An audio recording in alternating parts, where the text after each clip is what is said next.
우리의 믿음이 굉장히 중요한 거죠. 하나님에 대한 절대적인 신뢰. 오늘도 말씀을 듣는 가운데 믿음이 더욱더 회복되고 커지는 역사가 일어나기를 주의 이름으로 축복합니다. 자, 오늘은 하나님께 초점을 맞추라, 그런 주제로 말씀을 전하겠습니다. 하나님께 초점을 맞추라. 시편 62편은 다윗이 수많은 고난을 겪으면서 그 고난 중에 하나님 앞에 몸부림치고 기도하면서 그러면서 깨달은 중요한 신앙의 원리, 그것을 고백한 시편입니다. 여러분, 한평생 신앙생활에 오면서 기쁜 일도 있지만 슬픈 일도 있고, 그런 가운데 우리는 늘 주님을 의지하고 기도하고 매달리고 이렇게 살아오잖아요. 그러면서 여러분 나름대로 마음속에 하나님에 대한 어떤 신앙심이 생기죠. 신앙 고백이. 오늘 다윗이 그것을 고백한 시편입니다. 다윗은 많은 고난을 겪으면서 또 그 고난 속에서 하나님 앞에 기도하면서 인생의 혹은 신앙의 중요한 원리를 깨닫게 됐는데, 그게 뭐냐면은 하나님만 바라보는 거예요. 하나님만 바라본다는 말, 하나님께 집중하는 거죠. 하나님께 초점을 맞추는 겁니다. 다른 데 이렇게 한눈 팔지 아니하고 하나님께 집중하는 것, 그것이 굉장히 중요하다는 것을 깨달았어요. 제가 봄에 한강에 이렇게 다니다가 들꽃이 피면은 그 조그마한 들꽃을 사진을 찍는 취미가 있습니다. 확대를 해가지고 그 사진을 찍는데, 제가 그때 사진을 찍다 깨달은 게 하나 있어요. 사진 하나 보여드릴게요. 사진을. 자, 이 꽃이, 이 조그만 꽃입니다. 조그만 꽃인데 확대를 해가지고 제가 이렇게 찍은 거예요. 그러니까 조그만 꽃을 이렇게 확대를 하면은 아주 조그만 바람에도 흔들려요. 찍기가 굉장히 어려워요. 멈춰 있을 때 초점이 딱 맞았을 때 딱 찍어야 됩니다. 그러면 저렇게 돼요, 꽃이. 자, 여러분, 꽃을 보고 뭘 느꼈어요? 제가 사진을 여러 번 찍다가 실패하기도 하고 그랬는데, 저 꽃의 초점이 딱 맞춰지니까 어떤 현상이 벌어나면 이런 현상이 벌어져요. 초점을 맞춘 꽃은 아주 선명하게 드러나고, 그 옆에 있는 나무나 풀들은 그리 희미하게 보이더라는 거예요. 근데 제가 어떤 사진 다 지웠나 봐. 또 다른 사진을 올리려고 했는데 잘 없더라고. 또 하나는 이제 막 흔들릴 때 초점이 풀에 맞을 때가 있어요. 확대해서 찍다 보면 이렇게 풀에 맞으면 꽃이 희미해져요. 그리고 주변에 있는 풀 이런 것들이 선명해지더라고요. 그래서 제가 저거를 오래전에 찍으면서 이걸 내가 설교 시간에 반드시 한번 예화로 얘기를 해야 되겠다 그러다가 잊어먹고 안 하는데 못했는데, 제가 이 본문을 보다 딱 생각이 나더라고요. 그래서 또 핸드폰에 수천 개 사진이 있는데 그걸 또 열심히 찾아가지고 제가 여기다 이렇게 올려놨습니다. 여러분, 꽃에 초점을 맞추면 주변이 흐려져요. 보이지 않아요. 꽃만 선명하게 드러납니다. 이걸 오늘 시편 말씀에 적용을 한번 해보세요. 여러분, 인생을 살아가다 보면 다양한 문제에 우리가 직면하게 되는데, 그때 우리가 이 주변의 그냥 계속 펴놓으세요. 꽃은 주변의 문제에 우리가 이렇게 초점을 맞추면은 하나님이 흐려져요. 보이지 않아요. 문제에 너무 집중하고 문제에 초점을 맞추면 하나님이 흐려지고 보이지 않기 때문에 두렵고 무섭고 막 조바심이 생기고 막 그렇게 되는 거예요. 근데 그럴 때 쫙 포커스를, 여러분의 그 마음의 포커스를 하나님께로 쫙 맞춰보세요. 막 바람이 흔들려서 저 꽃 찍기가 어려워요. 그런 것처럼 막 마귀는 흔들어 놓습니다. 집중하지 못하게. 그러나 나의 마음이 온전히 하나님께로 쫙 맞춰지면은 주변이 싹 흐려지면서, 여러분도 한번 테스트 해보세요. 사진을 찍어보세요. 한번. 꽃이 선명하게 저렇게 드러나요. 하나님이 분명하게 보여지는 거죠. 그러니까 여러분이 마음의 포커스를 어디다 맞추느냐에 따라서 여러분의 인생이 달라진다는 거예요. 환경은 똑같아요. 똑같습니다. 오늘 다윗이 그거를 깨달았어요. 저는 사진 찍다가 깨달았고, 다윗은 자기 인생의 체험을 통해서 깨닫고 그것을 오늘 고백하고, 이 시편을 앞으로 읽을 모든 사람들이 그렇게 살도록 권면하고 있습니다. 그러니까 다윗이 그렇게 했지만 결국 누가 그렇게 하신 거예요? 다윗의 깨달음을 하나님이 사용하셔서 하나님이 다윗에게만 깨닫게 해주신 게 아니고, 주님 오실 때까지 이 땅에 살아가야 될 모든 인생들에게 하나님이 말씀을 주시는 거예요. 그래서 오늘 다윗의 이 고백을 묵상하면서 이 다윗의 신앙이 여러분의 신앙이 되기를 주의 이름으로 축복합니다. 자, 다윗이 깨달은 진리, 그게 1, 2절. 1, 2절은 다윗이 깨달은 진리에 대한 신앙 고백입니다. 지금까지 이 시편을 쓰기까지 살아오면서 하나님과의 관계 속에서 몸부림치면서 기도하면서 그렇게 살아오면서 깨달은 신앙 고백이에요. 1, 2절 한번 읽어보겠습니다. 시작. 나의 구원이 그에게서 나오는도다. 오직 그만이 나의 반석이시오 나의 구원이시오 나의 요새이시니 내가 크게 흔들리지 아니하리로다. 아멘. 오늘 그 원리가 뭐라 그랬어요? 잠잠히 하나님만 바라본다. 나의 영혼이 잠잠히 하나님만 바라본다. 이게 굉장히 중요한 원리입니다. 깨달은 원리예요. 자, 이 고백은 세상의 모든 소리들의 귀를 닫고 인간의 모든 수단과 방법을 다 내려놓고 마음을 집중해서 오직 하나님 한 분만 바라본다 그 말이에요. 아까 저 꽃처럼. 그러면 하나님이 선명하게 보여요. 하나님의 살아계심과 하나님의 역사하심이 분명하게 이렇게 내게 느껴지는 거죠. 보여지고. 그걸 깨달았어요. 자, 하나님을 바라본다. 하나님만 바라본다. 그 말은 계속 하나님만 쳐다볼까요? 허공을? 뭐 하는 거예요? 기도하는 거죠. 기도. 온 마음을 하나님께 집중해서 하나님께 기도드린다는 그런 의미입니다. 이 우리가 기도하는 시간은 하나님께 집중하는 시간이에요. 저 사진을 찍을 때처럼 세상 일, 이런저런 일, 이런 막 우리 마음이 복잡하고 힘들고 어렵고 이 안식이 없잖아요. 마음이 너무 힘들고 막 문제에 짓눌려서 하는 사람들이 많이 있어요. 근데 기도 시간은 어떤 시간이에요? 포커스를 하나님께 맞추는 시간이지. 딱 기도 시간에 맨 처음에 그런 문제 속에 있으면 기도에 잘 집중도 되지가 않습니다. 그런데 계속 기도하면서 집중을 맞추다 보면은 하나님께 포커스가 딱 맞춰져요. 하나님께 집중하는. 그러니까 기도 시간은 하나님께 집중하는 시간이에요. 세상 문제에 집중하지 않고 오늘 이 시간에 여러분 하나님께 집중하시기를 바랍니다. 그래야 거기서 치유가 이루어져요. 치유가. 하나님이 선명하게 느껴지잖아요. 하나님을 만나잖아요. 그래야 치유가 이루어지는 거지. 여기 와서도 계속 하나님은 희미하게 보이고 계속 세상 잡념 근심 걱정이 오늘 말씀 듣는 이 시간에도 그걸로 가득 차 있고 생각은 딴 데 가 있고 그러면은 치유가 이루어지지 않아요. 하나님이 보이지 않아요. 그러니까 이 기도 시간은 하나님께 집중하는 시간이고 세상의 복잡한 문제들을 뒤로하고 오직 하나님만 바라보는 시간, 하나님만 바라보는 시간입니다. 하나님의 관점에서 이 모든 사건을 바라보는 시간이고 하나님의 뜻과 하나님의 구원이 이루어지기를 간절히 기대하는 시간이에요. 기대하는 시간입니다.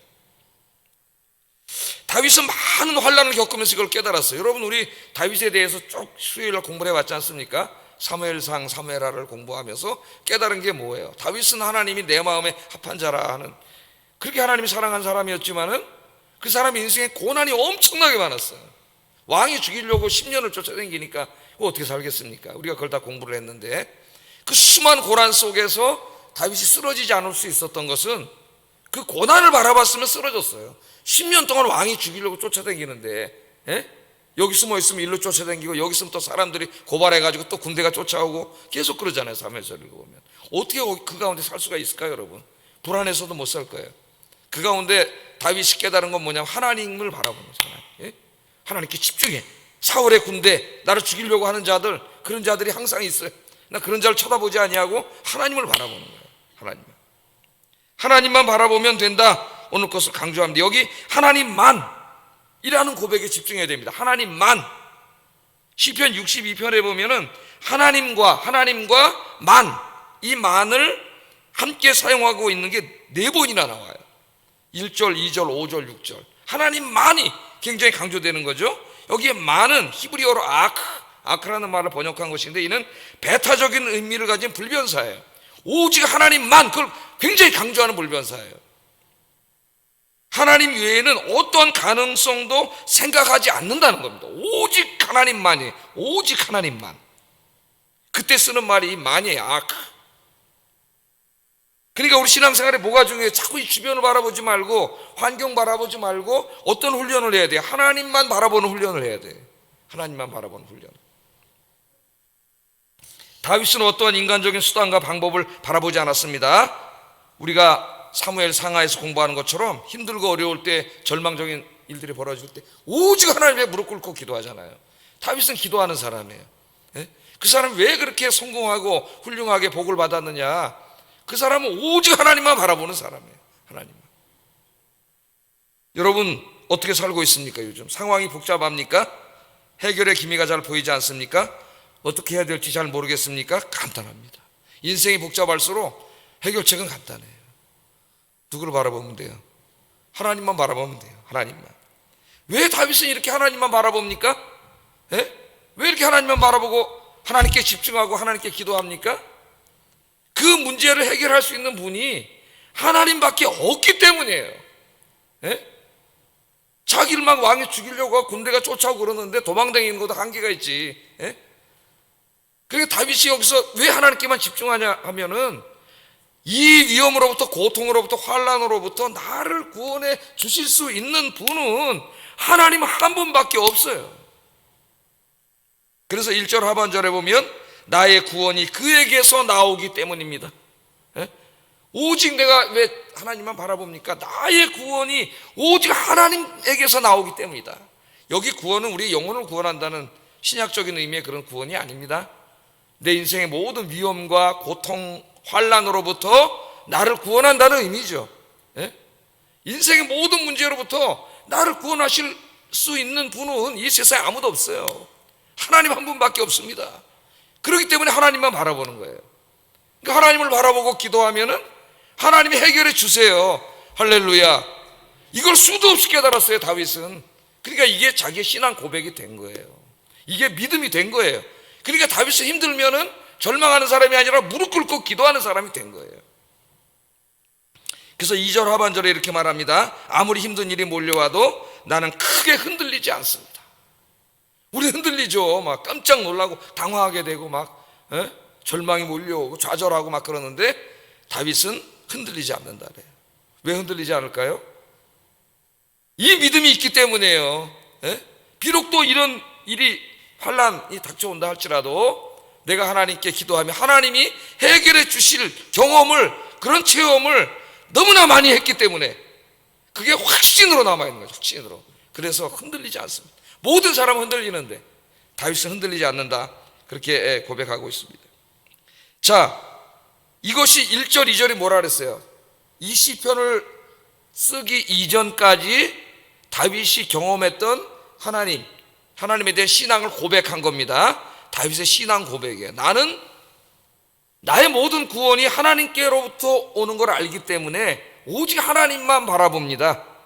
하나님만 바라보기 때문에 어떠한 일이 내 인생에 벌어져도 나는 흔들리지 않습니다. 이게 나의 신앙입니다. 이렇게 고백한 거예요. 자, 이처럼 절대적으로 하나님을 신뢰하고 살아가던 다윗에게 어느 날 다시 환난이 찾아왔습니다. 정말 그는 그의 신앙 고백대로 살았을까? 한번 3절 4절 한번 어떤 환난이 닥쳐왔는지 한번 읽어보겠습니다. 시작.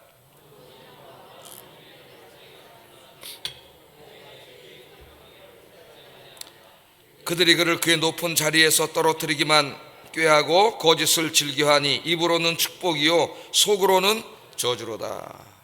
자, 다윗은 자기의 처지를 좀 비유적으로 얘기합니다. 넘어지는 담, 흔들리는 울타리. 담이 있으면 똑바로 서 있어야 되는데 담이 다 무너졌게 쓰러지기 일보 직전에 담과 같은 인생. 그러니까 인생이 거의 이제 쓰러지기 일보 직전이라는 거죠. 흔들리는 울타리, 뭐 비슷한 말입니다만은 울타리가 막 그냥 흔들려가지고 언제 쓰러질지 모르는 그런 인생임을 표현하고 있습니다. 다윗의 대적들은 절망적인 상황에서 씨름하는 다윗을 죽이려고 혈안이 되어 있습니다. 10년 동안 그렇게 했죠. 10년 동안. 일제히 공격했다고 이야기해요. 일제히. 한두 사람이 그래도 힘든데 일제히 공격을 했다고 이야기해요. 자, 어떻게 해야 됩니까? 이런 가운데 자기 신앙 고백대로 살아야지. 저는 이제 제가 힘든 일이 생기면 내가 설교한 대로 살아야지. 그러면서 내가 설교한 것을 생각해 봐요. 그럼 하나님이 그렇게 말씀하셨어. 네가 그렇게 설교했잖아.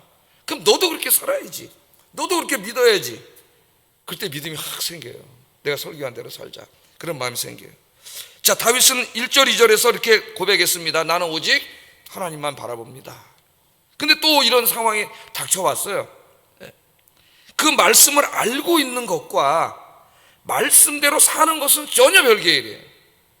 그죠? 성경을 읽으면서 여러분, 하나님 전능하신 하나님, 나를 도와주신 하나님, 기도에 응답하신 하나님, 그런 말씀 내가 알고 있는 것과 지식으로, 그걸 알고 있는 것과 그 말씀이 나의 삶에서 나타나는 것은 전혀 별개의 일이에요. 다윗의 훌륭한 점은 뭐냐? 자기의 신앙 고백과 삶이 일치했다는 겁니다. 일치했어요. 그래서 이런 고난이 닥쳐왔습니다. 그때 5절 7절 이렇게 얘기를 합니다. 한번 읽어보겠습니다. 시작.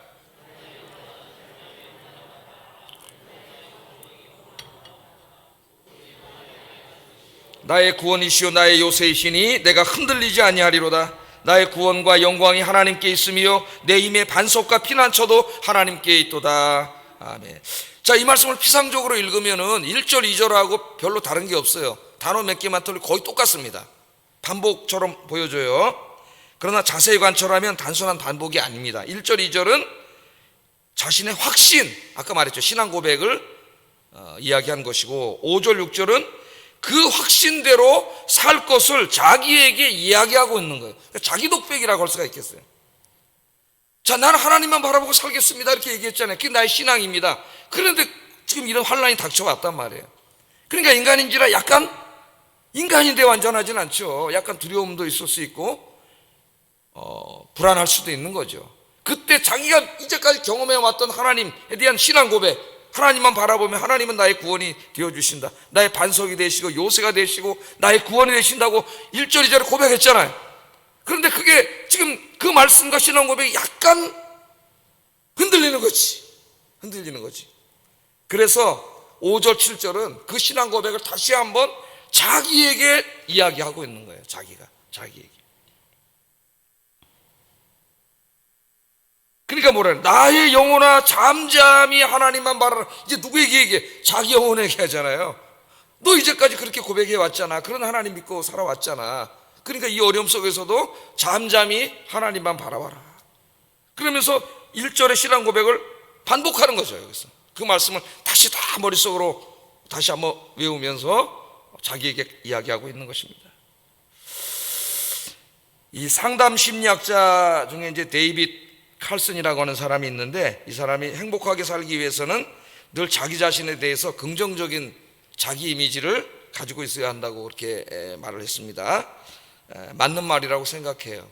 맞는 말이라고. 우리가 자기에 대해서 생각하고 있는 그 이미지, 그런 것들이 우리 뇌 회로에 영향을 미쳐가지고 인생 전체에 영향을 미칠 수가 있습니다. 그래서 자기 자신에 대해서 늘 부정적인 이미지를 가지고 있는 사람은 결코 행복할 수가 없어요. 그런데 불행하게도 많은 사람들이 자기 자신에 대해서 긍정적인 자기 이미지를 가지고 있지 못합니다. 대부분의 사람들이 낮은 자존감에 시달리며 열등의식과 우울증으로 고통받고 살고 있습니다. 그러면 왜 그런 사람들은 낮은 자기 이미지를 갖게 됐는가? 이 데이빗 칼슨은 자기 이미지는 학습된다 그래요. 학습된다. 이 학습은 타인에 의해서 이루어질 때도 있고 자기 자신에 의해서 이루어질 때도 있습니다.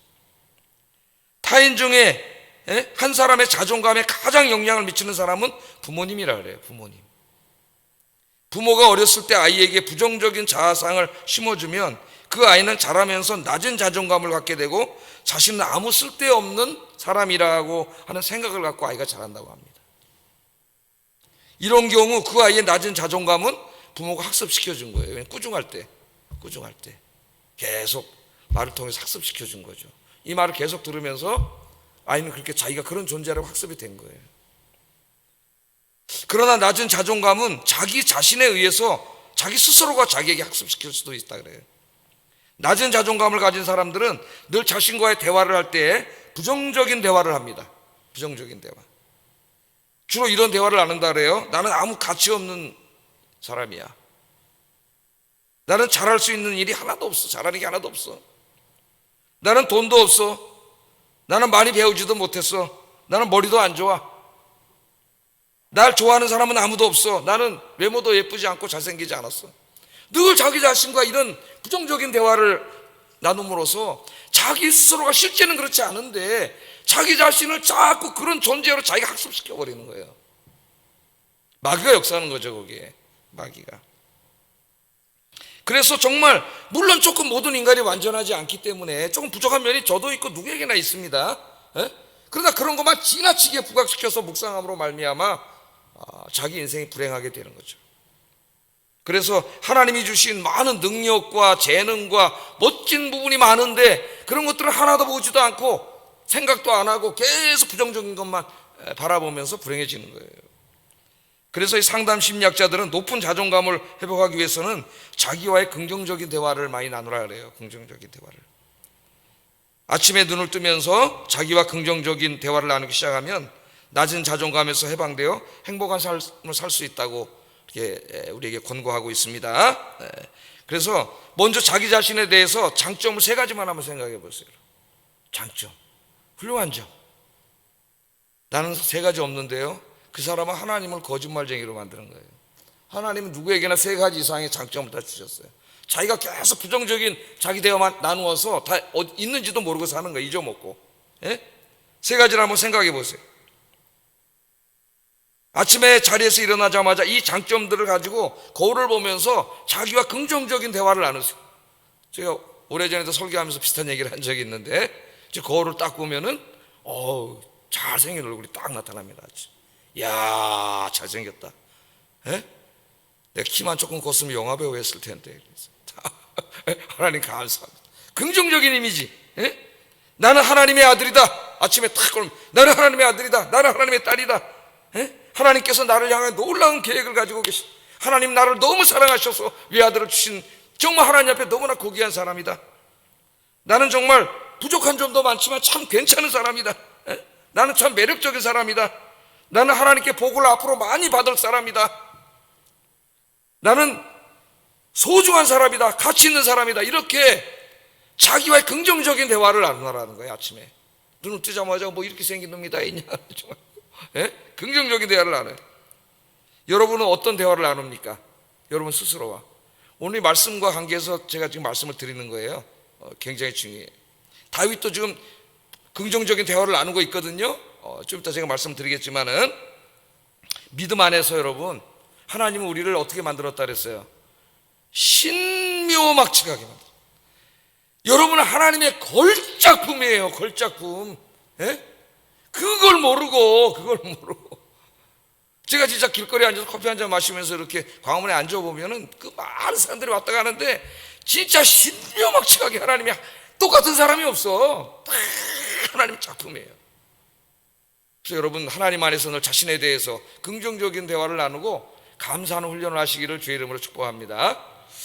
제가 최근에 그 예일 대학의 심리학 교수인 그 베카 랩이라고 하는 사람이 있습니다. 이제 이 사람은 그 에이징 사이콜로지를 전공하는 사람이에요.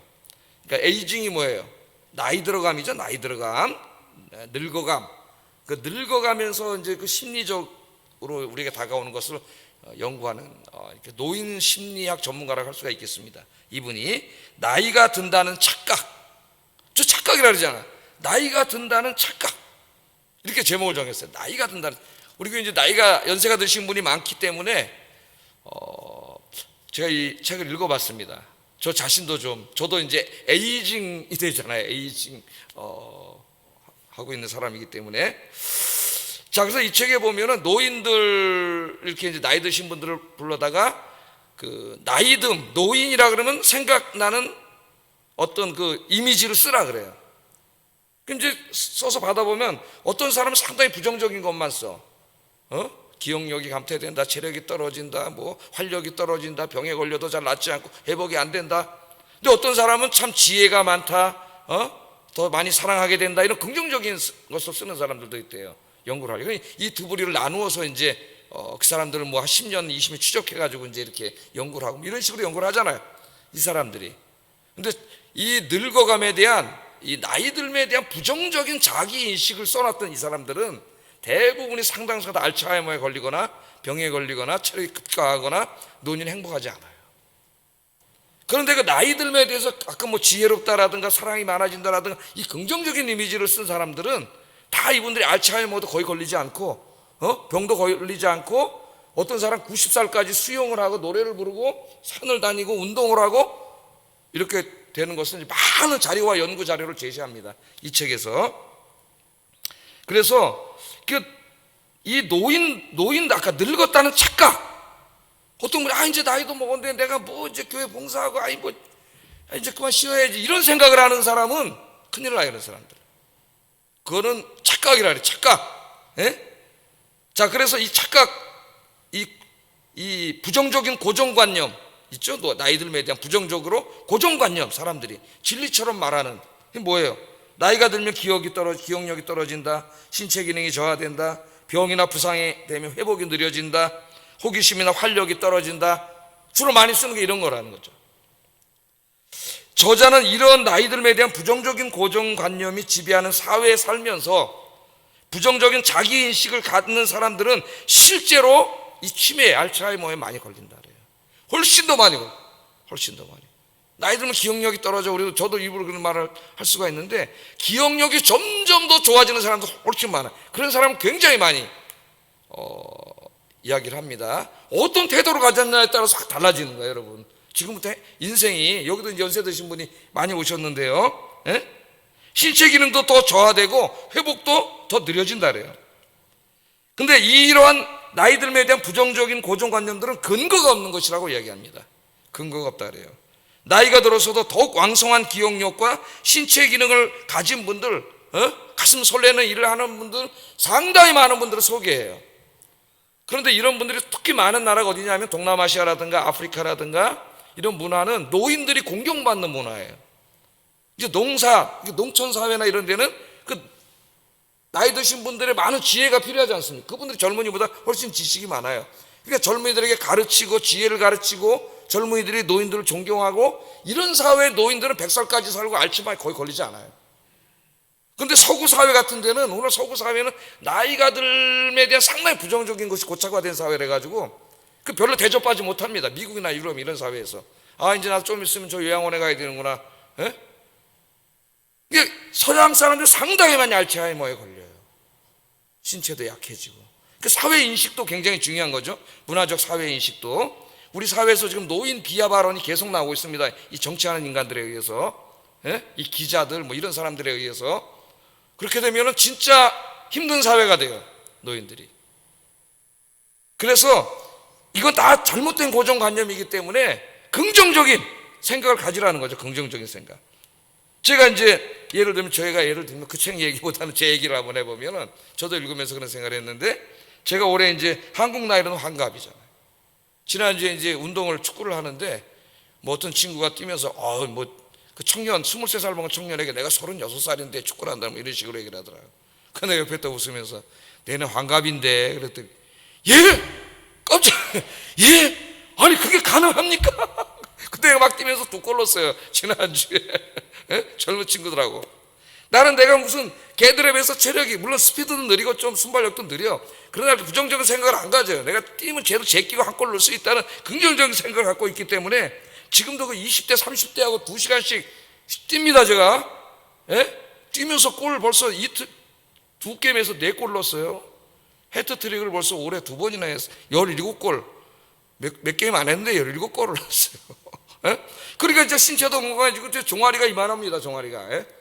추리닝 사람 잘 안 들어가요. 밑에가 딱딱해. 요새 추리닝이 슬림해가지고 튼튼해. 그러니까 더 튼튼해져요.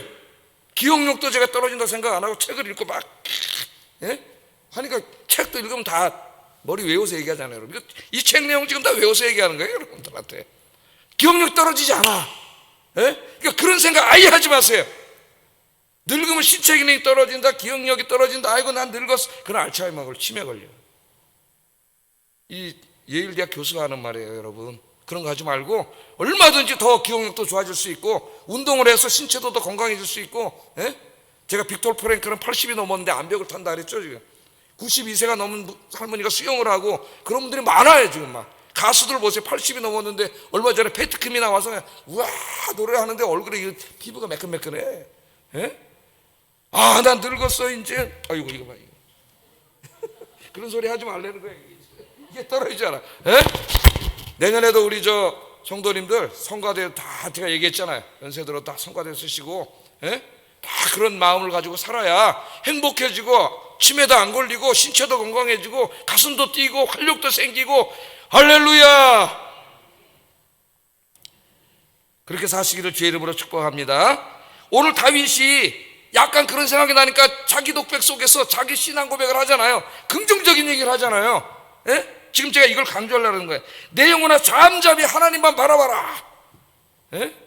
하나님 살아계신데 너의 소원은 하나님께로부터 나오지 않느냐? 그게 아까 뭐예요? 너의 구원은 하나님께로부터 나오지 않느냐? 아니 하나님 바라보면 하나님이 도와주시지 않느냐? 긍정적인 대화를 하는 거예요.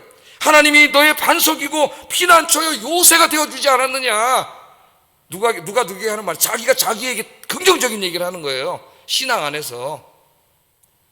저도 실제로 그렇게 했어요. 작년에 성경 말씀을 읽고 그러더니 힘이 나더라고. 내 영혼아 네가 어찌하여 낭망하며 어찌하여 불안해하는고? 하나님을 바라라. 그가 도우심으로 인하여 그가 나타나 도우심으로 인하여 내가 오히려 찬송하리로다. 어떻게 낭망이 목사지만 낭망이 들 때 하나님 그 말씀 확 생각나요. 내 영혼아 네가 어찌하여 낭망하느냐? 어찌하여 하나님 없는 것처럼 낭망하느냐? 하나님이 살아계신데 기도하면 하나님이 응답해 주시는데 할렐루야. 힘이 확 생기는 용기가 있어요. 그게 믿음이에요, 여러분. 믿음. 오늘 다윗이 그렇게 하고 있는 겁니다. 예? 내 영혼아 네가 어찌 낭망하느냐? 하나님을 바라봐. 하나님이 살아계신데 할렐루야. 하나님이 살아계십니다. 옆 사람 인사하게. 하나님 살아계십니다. 힘내세요. 왜 그렇게 얼굴 어깨로 축 늘어뜨리고 계세요? 하나님 없는 것처럼 왜 그러세요? 낭망하세요? 하나님 살아계신데. 그래서 다윗이 이 독백을 통해서 자기 신앙을 깨달은 다음에 우리에게 권고한 말씀이 8절이에요. 하나님이 권고하신 거죠. 읽어보겠습니다. 시작.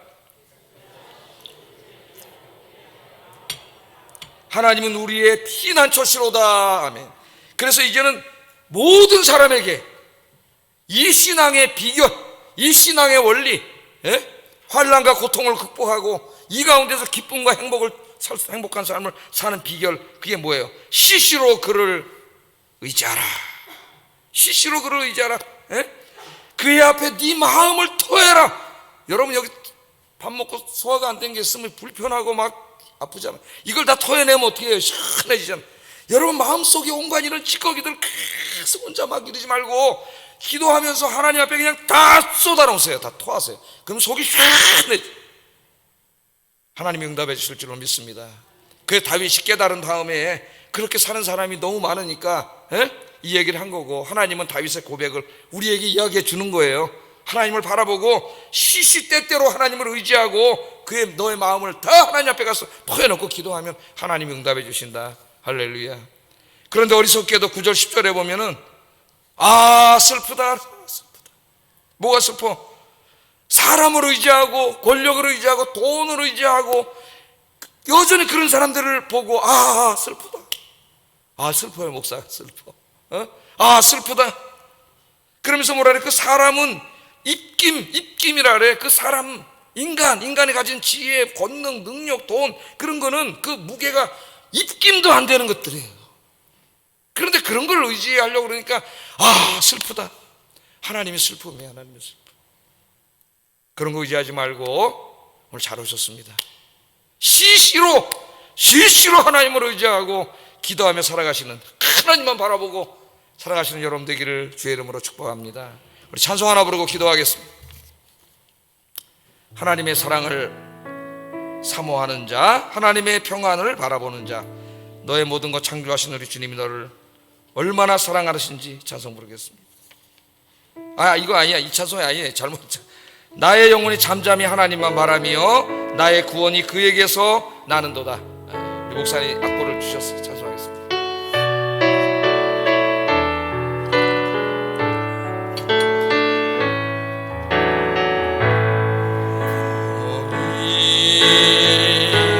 잠잠히 하나님만 바라며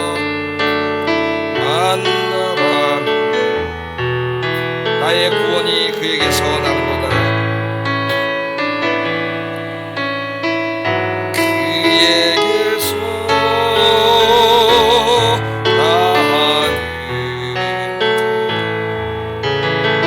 나의 영혼아 잠잠히 하나님만 바라라. 하나님만 바라라.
이 시간에 기도하겠습니다. 다윗은 고난을 이기는 신앙의 비결을 배웠습니다. 그것은 어떠한 상황 속에서도 하나님만 바라보는 겁니다. 하나님을 의지하고 하나님 앞에 마음을 통하는 겁니다. 세상의 모든 수단과 방법들을 다 내려놓고 오직 하나님만 바라보게 하소서.